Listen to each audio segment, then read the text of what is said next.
आस्था या अंधविश्वास। नदी किनारे एक छोटा सा गांव बसा हुआ था। उस गांव के लोग बहुत धार्मिक प्रवृत्ति के थे। गांव के बीच पर एक मंदिर था।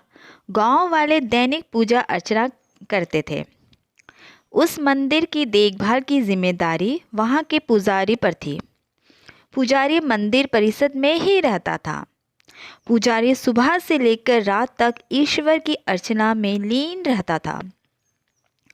एक दिन गांव पर बहुत तेज से बारिश होने लगी, जिससे गांव में बाढ़ आ गई।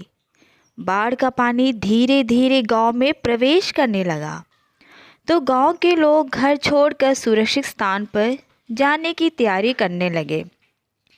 एक व्यक्ति गांव छोड़कर जाने से पहले मंदिर के पुजारी के पास भागता हुआ गया और वह पुजारी से बोला, पंडित जी, बाढ़ का पानी हमारे घरों में घुसने लगा है।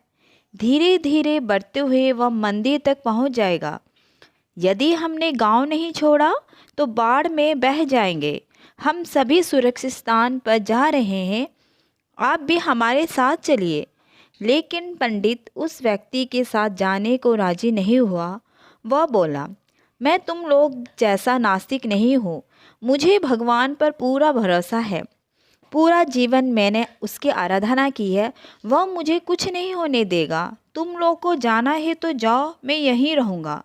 पंडित की बात सुनकर व्यक्ति वापस चला गया।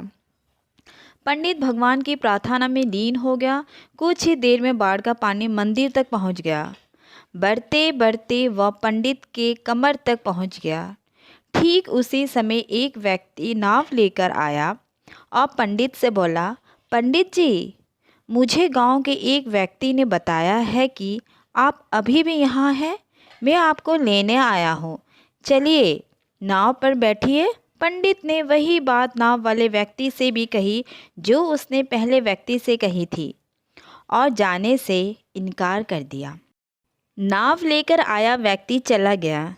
कुछ देर में पानी मंदिर के छत तक पहुँच गया। भगवान को मदद के लिए याद करता हुआ पंडित मंदिर के सबसे ऊंचे शिखर पर जाकर खड़ा हो गया। तभी वहां एक सुरक्षा दल हेलीकॉप्टर से आया और पंडित को बचाने के लिए रस्सी फेंकी। लेकिन पंडित ने वही बात दोहराते हुए रस्सी पकड़ने से इनकार कर दिया। सुरक्षा दल का हेलीकॉप्टर दूसरों को बचाने आगे चला गया। अब बाढ़ का पानी मंदिर के शिखर तक आ गया था। वह खड़ा पंडित डूबने लगा। डूबने से पहले वह भगवान से शिकायत करते हुए बोला, भगवान, मैंने पूरा जीवन तुम्हें समर्पित कर दिया।